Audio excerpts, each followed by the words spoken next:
이 수사를 재배당해서 지금 수원지검 형사 3부에서 수사 중인 김학의 전 법무부 차관의 불법 출국 금지 의혹 사건이 앞으로 상당히 큰 파문을 일으킬 것으로 보입니다. 지금 이 사건에 관계된 사람들은 문재인 정권 초기의 박상기 법무부 장관을 비롯해서 이광철 청와대 현 민정비서관, 그리고 현재 법무부 차관으로 있는 이용구 당시 법무부 법무실장, 그리고 현재 민주당 의원 배지를 단 김종민 의원까지 상당히 많은 사람들의 이름이 거명되고 있습니다. 여기에 이 사건을 무마하기 위해서 이성윤 서울중앙지검장 당시 대검 반부패 강력부장이 동부지검에 전화를 했다는 의혹도 제기된 상태입니다. 자, 그런데 문제는 이 수사를 하려면 이규원 검사 단독 범행은 아닐 거라는 확신을 가지고 있습니다. 일개 검사가 이렇게 대담한 불법 행위를 할 가능성이 있겠느냐. 지금 국민권익위원회에 신고된 이 공익신고서를 보면 상당히 구체적입니다. 박상기 장관을 비롯해서 이종건 당시 정책보좌관, 현 대검 형사부장 등 구체적인 사람들의 불법 의혹 행위들이 낱낱이 적혀 있습니다. 이 이규원 검사는 불법을 행한 것이 거의 확실해 보입니다. 그런데 문제는 이런 거물급 인사들 과연 제대로 수사할 수 있을까 한데, 지금 윤석열 총장이 짠 드림팀을 보면 가능할 것 같습니다. 수사 지휘는 지금 수원지검 형사 3부장을 맡고 있는 이정섭 부장검사가 하게 됩니다. 여기에 임세진 부장검사가 합류했습니다. 5명으로 사실상 수사팀을 짰습니다. 드림팀입니다. 자, 임세진 검사는 이 손혜원 전 의원의 목포 부동산 투기 의혹을 기소를 통해서 재판에서 구속 실형까지 이끌어낸 그런 검사입니다. 자, 이정섭 부장검사, 조국 전 장관을 기소했던, 청와대를 직접 수사했던 경험이 있는 그런 검사입니다. 자, 이들의 태도 어디까지 갈까요? 자, 문화일보가 석간 보도에서 법무부를 압수수색할 것이라고 보도했습니다. 자, 법무부, 지금 추미애 장관이 있는 법무부를 검찰이 압수수색한다. 자, 법무부를 압수수색한다는 것은 상당히 충격적인 일입니다. 검사의 인사권을 쥐고 있는 곳이 법무부입니다. 그런데 그 법무부를 압수수색한다. 여기에 이 사건, 김학의 전 차관의 출국 금지 불법 의혹 사건을 맡아서 뭉개버린, 제대로 수사하지 않았다는 의혹을 받고 있는 수원지검 안양지청도 압수수색 대상에 지금 올라 있습니다. 여기에 세계일보는 방금 전 이 청와대까지 이 수원지검의 수사가 정조준하고 있다는 보도를 했습니다. 자, 이규원 검사, 사시 동기인 이광철 민정비서관과 각별한 사이고 2년 동안 같은 로펌에 근무한 적도 있다고 합니다. 이런 예사롭지 않은 관계에서 당시 이 이광철 선임행정관이었습니다. 당시는 이 윤규건 총경과 주고받은 김학의 관련 메시지도 지금 주목되고 있습니다. 자, 청와대가 만약 지시하고 보고를 받았다면 이 사건은 상당히 충격적일 겁니다. 문재인 정권의 심장부를 수원지검이 수사하게 될지도 모릅니다. 자, 법무부에 이어서 청와대까지 압수수색이 들어가는 강제 수사를 하게 되는 상황도 배제할 수 없게 됐습니다. 진성호의 융단 폭격 시작합니다. 문재인 정권을 융단 폭격합니다.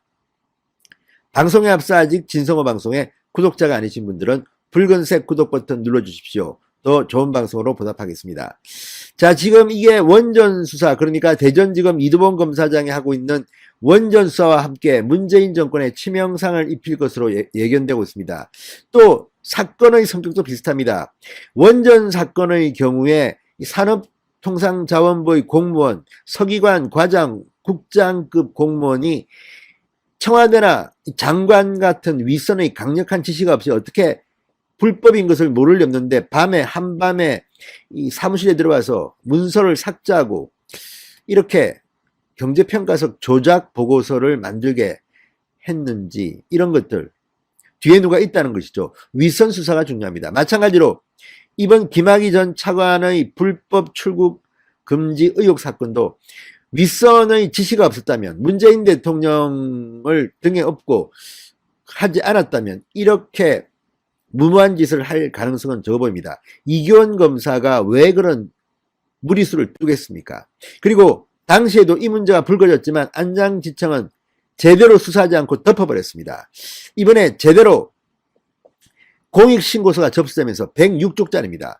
상당히 구체적인 이런 보고서가 접수됐으면서 지금 이 윤석열 검찰총장이 이 사건을 이성윤의 부하로 근무했던 수원지검 안장지청장 이건수 등이 있는 그곳에서 수사권을 뺏어서 수원지검 형사 3부로 재배당했습니다. 여기에 수사 라인도 이종건 대검 형사부장이 원래 하던 것을 지휘를 못하겠습니다. 신성식 대검 반부패 강력부장이 지휘하도록 했습니다. 이종건 형사부장은 경우에 따라서는 피의자로 전환될 수도 있습니다. 왜냐하면 당시 박상기 법무부 장관의 정책보좌관으로 이 법무부 출입국관리소 현장에 나간 정황 등이 이 보고서에는 고스란히 담겨져 있기 때문입니다. 자, 이 문제는 이제 점점 더 이 속도를 내고 있습니다. 지금 검찰 인사를 하기 전에 한번 해야 됩니다. 그렇지 않으면 박범계 장관이 오게 되면 아마 검찰 간부 인사를 합니다. 이러면 또 수사팀이 뒤엉킬지도 모릅니다.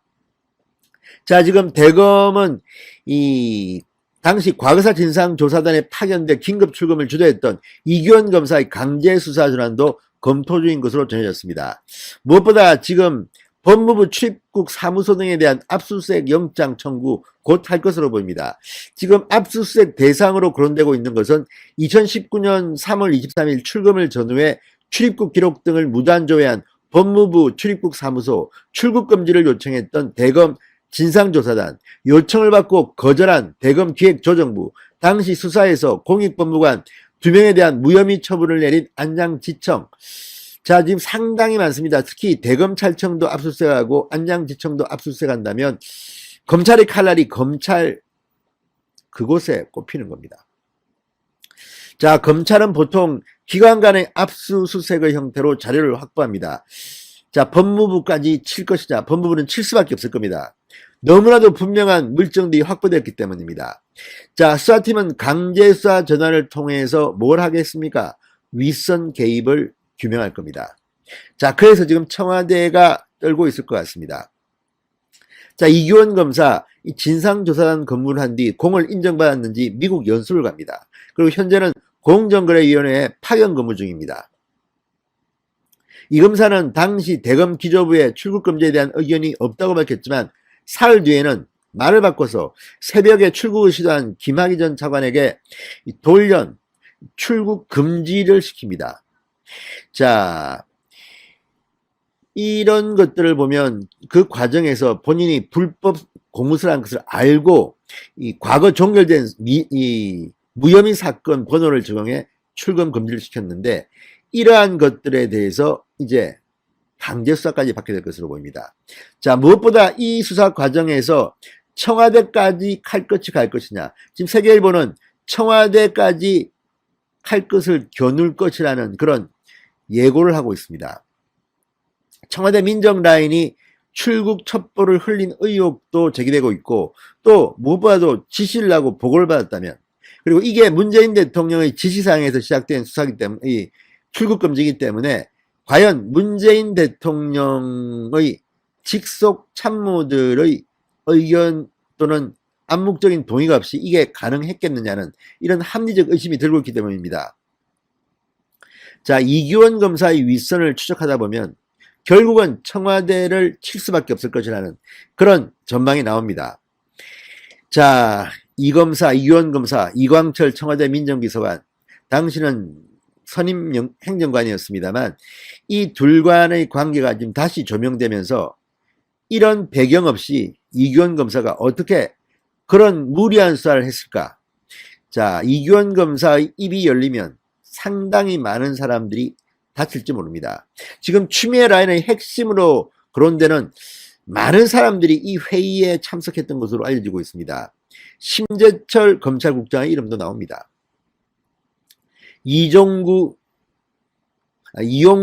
법무부 차관, 그리고 당시 진상조사위원회에는 윤석열 징계위원회 직무대행을 맡았던 위원장 직무